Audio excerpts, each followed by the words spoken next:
ಮಾಧ್ಯಮದ ಸ್ನೇಹಿತರೆ, ತುರ್ತಾಗಿ ನಾವು 30 ಜನ ಇಂದು ಸೇರಿದ್ದೀವಿ. ನಮ್ಮ ಉದ್ದೇಶ ಒಂದೇ. ಈಗಾಗಲೇ ನಮ್ಮ ಮಾಜಿ ಸಚಿವರಾದ BC ಪಾಟೀಲ್ ತಾಳಾಲಪ್ಪನವ್ರು ಹೇಳಿದರು ಮತ್ತು ನಾವೆಲ್ಲರೂ ಸಹಮತವೆಂದರೆ, ಒಂದು ರಾಜಕೀಯ ಪಾರ್ಟಿ ಅಂದಾಗ ಕೇವಲ ಹಾಲಿ ಶಾಸಕರೊಂದು ಅಷ್ಟೇ ಅಲ್ಲ, ಇಡೀ ಸಂಘಟನೆಯಲ್ಲಿ ಮಾಲಪ್ಪನವ್ರು ಹೇಳ್ದಂಗೆ, ಪಾಟೀಲ್ ಹೇಳ್ದಂಗೆ ಸಂಘಟನೆಯಲ್ಲಿ ನಮ್ಮನ್ನ ತೊಡಸ್ಕೊಂಡಿದ್ವಿ. ಸಕ್ರಿಯ ಸದಸ್ಯರಿರ್ಬೋದು, ಸದಸ್ಯತ್ವ ಅಭಿಯಾನ ಇರ್ಬೋದು, ಭೂ ಸಮಿತಿ, ಮಂಡಲ ಸಮಿತಿ ಎಲ್ಲವೂ.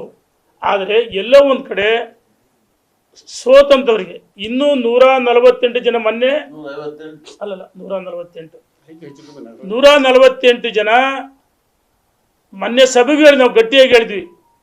ಒಂದು ಸರ್ಕಾರ ರಚನೆ ಆಗಬೇಕಂದ್ರೆ 114 ಸೀಟ್ ಬೇಕು, 125-30 ಮುಂಬರುವ ಜಿಲ್ಲಾ ಪಂಚಾಯತಿ, ತಾಲೂಕ್ ಪಂಚಾಯತಿ ಯಾವುದೇ ಚುನಾವಣೆ ನಡೆದರೂ ನಮ್ಮೆಲ್ಲರ ಪಾತ್ರ ಬಹಳ ಮುಖ್ಯ. ಕೇವಲ ಶಾಸಕರ ಲೋಕಸಭಾ ಸದಸ್ಯರ ಅಭಿಪ್ರಾಯ ಸಂಗ್ರಹಿಸಿ ಸಾಲದು. ನಮ್ಮ ರಾಷ್ಟ್ರೀಯ ನಾಯಕರಿಗೆ ಆಗಲೇ ನಾವು ವಿನಂತಿಯನ್ನು ಮಾಡಿದ್ದೀವಿ, ನಮ್ಮಗಳ ಅಭಿಪ್ರಾಯವನ್ನು ಪರಿಗಣಿಸಬೇಕು.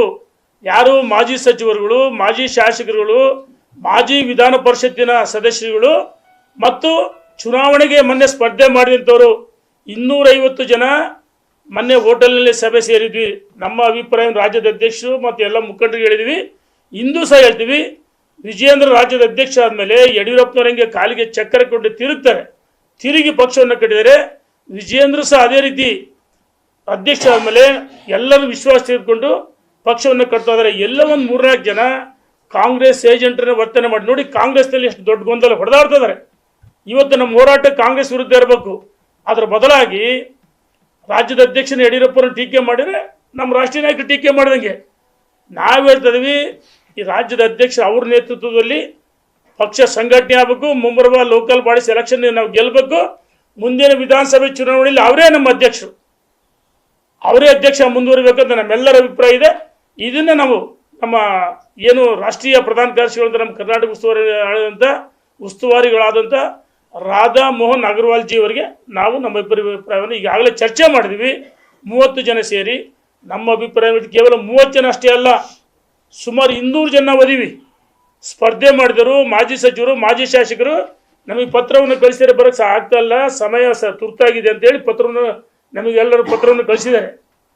ಹಾಗಾಗಿ 200 ಜನರ ಅಭಿಪ್ರಾಯ, ನಾವು ಕೇವಲ ನಮ್ಮ ಅಭಿಪ್ರಾಯ ಅಲ್ಲ, ಈ ರಾಜ್ಯದ ಸಾಮಾನ್ಯ ಮತದಾರರ, ಕಾರ್ಯಕರ್ತರ, ಮುಖಂಡರ ಭಾವನೆಗಳನ್ನು ನಮ್ಗೆ ಎಲ್ಲೋದ್ರೂ ಕೇಳ್ತಾರೆ. ಏನು ನಡೀತೈತಿ ಪಕ್ಷದಾಗೆ? ಇವತ್ತು ಕಾಂಗ್ರೆಸ್ನಲ್ಲಿ ಬಡದಾಡ್ತಾರೆ, ಅವ್ರ ವಿರುದ್ಧ ಹೋರಾಟ ಅಲ್ಲಿ ಇವ್ರದ್ದು. ಕೇವಲ ರಾಜ್ಯದ ಅಧ್ಯಕ್ಷರ ವಿರುದ್ಧ, ಯಡಿಯೂರಪ್ಪನವ್ರ ವಿರುದ್ಧ ಹೋರಾಟ ಮಾಡ್ತಾರೆ. ಯಡಿಯೂರಪ್ಪನವ್ರು ರಾಜಕಾರಣಕ್ಕೆ ಬಂದಾಗ ಇವ್ರು ಕಣ್ಣೇ ಬಿಟ್ಟಿರಲಿಲ್ಲ. ಇವರೇ ಒರಿಜಿನಲ್ BJPನ ನೋಡ್ರಿ. BC ಪಾಟೀಲ್ ಅನೇಕ ಬಾರಿ ಹೇಳಿದ್ದೀನಿ, BC ಪಾಟೀಲ್ರು, ಗೋಪಾಲಯ್ಯನವರು, ಬೈರತಿ ಬಸವರಾಜ್ ಇರ್ಬೋದು, ಭಾಳಷ್ಟು ಜನ ಯಾರ ಪಕ್ಷಕ್ಕೆ ಮಾತ್ರ, ನರೇಂದ್ರ ಬಾಬು ಇಲ್ಲೇ ಅದಾರೆ, ನರೇಂದ್ರ ಬಾಬು, ನಮ್ಮ ರಾಜಣ್ಣ ಆದರೆ ಯಾರ ಪಕ್ಷಕ್ಕೆ ಮಾತ್ರಲ್ಲ, ಅವರೆಲ್ಲರೂ ಗೌರವದಿಂದ ಪಕ್ಷದ ಜೊತೆಗೆ ಅದಾರೆ. ಇವರು ಉದ್ದಟತನ ಮಾತಾಡ್ತಾರೆ. ವಿಜಯೇಂದ್ರ ಮೊನ್ನೆ ಏನು ಹೇಳಿದರು, ಯಡಿಯೂರಪ್ಪನವ್ರು ಟೀಕೆ ಮಾಡಿ ರಾಜ್ಯ ಜನ, ಕಾರ್ಯಕರ್ತರ, ಮುಖಂಡರು ಸಹಿಸಲ್ಲ ಅಂತ ಹೇಳಿದ್ರು. ಅಷ್ಟು ಬಿಟ್ಟರೆ ಯಾರಿಗೆ ಗುಂಡಾಗಿರಿ ಸವಾಲು ಹಾಕಿಲ್ಲ. ಇದು ತಪ್ಪು ಮಾಹಿತಿ ಕೊಡ್ತಕ್ಕಂಥ ಕೆಲಸವನ್ನು ಮಾಡ್ತಾರೆ. ಇದನ್ನು ಸಹಿಸಲ್ಲ.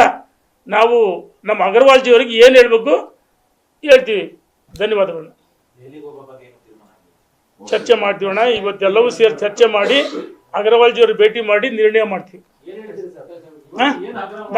ನಾಲ್ಕು ಗೋಡೆ ಮಧ್ಯೆ ಏನ್ ಹೇಳ್ಬೇಕು, ನಮ್ಮ ಅಭಿಪ್ರಾಯವನ್ನ ಕಾರ್ಯಕರ್ತರ, ಮುಖಂಡರ ಭಾವನೆಗಳನ್ನು ವ್ಯಕ್ತಪಡಿಸ್ತೀವಿ. ಅಗರ್ವಾಲ್ ಅವರಿಗೆ ಭೇಟಿ ಮಾಡಿ ನಮಗೆ ರಾಷ್ಟ್ರೀಯ ಅಧ್ಯಕ್ಷರನ್ನ ಭೇಟಿ ಮಾಡ್ಲಿಕ್ಕೆ ಅವಕಾಶ ಮಾಡಿಕೊಡಿ ಅಂತ ಅವ್ರನ್ನ ವಿನಂತಿಸ್ತೇವೆ.